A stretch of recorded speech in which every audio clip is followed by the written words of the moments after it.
Hello beautiful people! For today's video ay gagawa tayo ng tinapang bangus. Yan, nalinis na natin ang bangus, naalis na natin ang gills, tsaka yung mga intestines, no guys. Ayan, gawa muna tayo ng brining solution, no guys, para ibabad natin yung bangus ng at least 30 minutes para magkalasa bago natin siya pakuluan ng at least mga 15 minutes.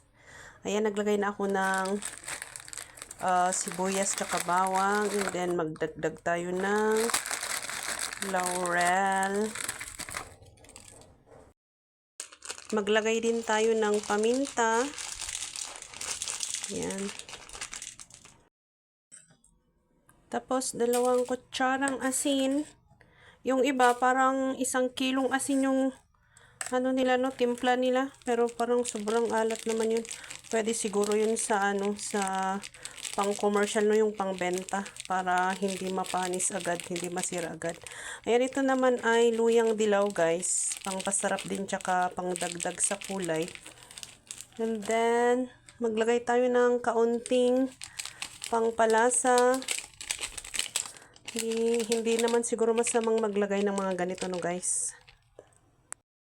Tapos yan, lagyan natin ng tubig para matunaw. Sakto muna yan guys. Ilagay na natin yung bangus para mababad.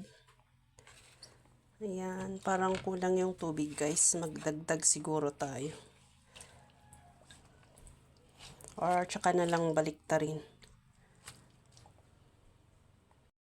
Ayan guys, ibabad muna natin ng at least mga 30 minutes bago natin pakuluan.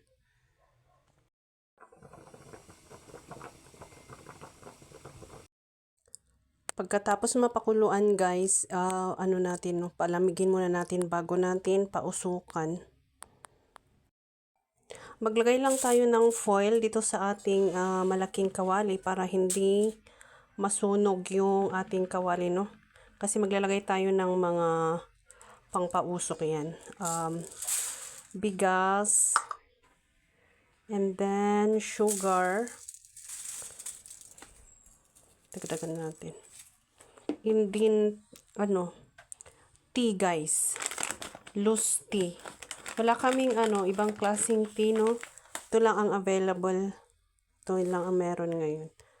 And maglagay tayo ng kaunti pangpabango, din pangpakulay na din guys. Ayan.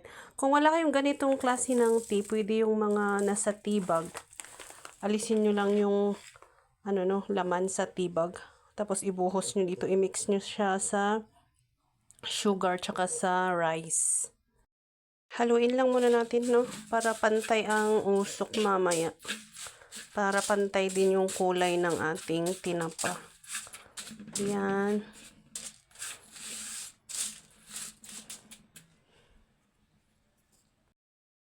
Ulitin lang natin guys, no, yung itong mixture ng ating pangpausok ay bigas, brown sugar, tsaka tsaa.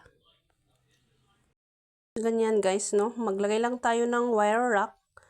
Tapos ipatong natin yung mga bangus. Wala kasi kaming mas mataas na wire rack, no. Kaya ganyan lang siya kababa. Pero okay na yan. Importante mapausukan natin. Ayan guys, dito tayo sa labas magpausok kasi baka mapuno yung buong bahay natin, no, ng usok pag doon tayo sa loob. Umpisa na siyang umusok, no. And then pausukan natin siya hanggang 45 minutes.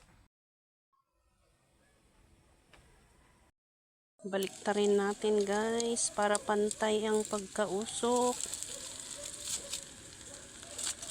Hindi pa siya gaano guys.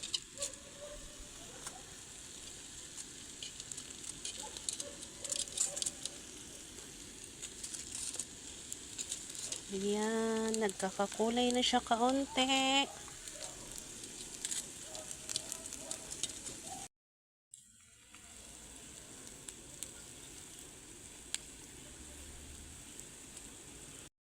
Okay na siya guys. Amoy tinapa na siya. Amoy tinapa. Pwede na siguro to guys. Okay na to guys, patayin na natin yung apoy and antayin nating lumamig bago natin iprito. Guys, iprito natin yung isa, no? Kasi isa lang naman ang uulamin natin. I-pair natin sa atsara na ginawa natin kahapon. Try natin ang lasa, guys. Ito na guys, luto na ang ating tinapang bangus. I-pair natin with our atsara. Kain na tayo guys. Thank you for watching.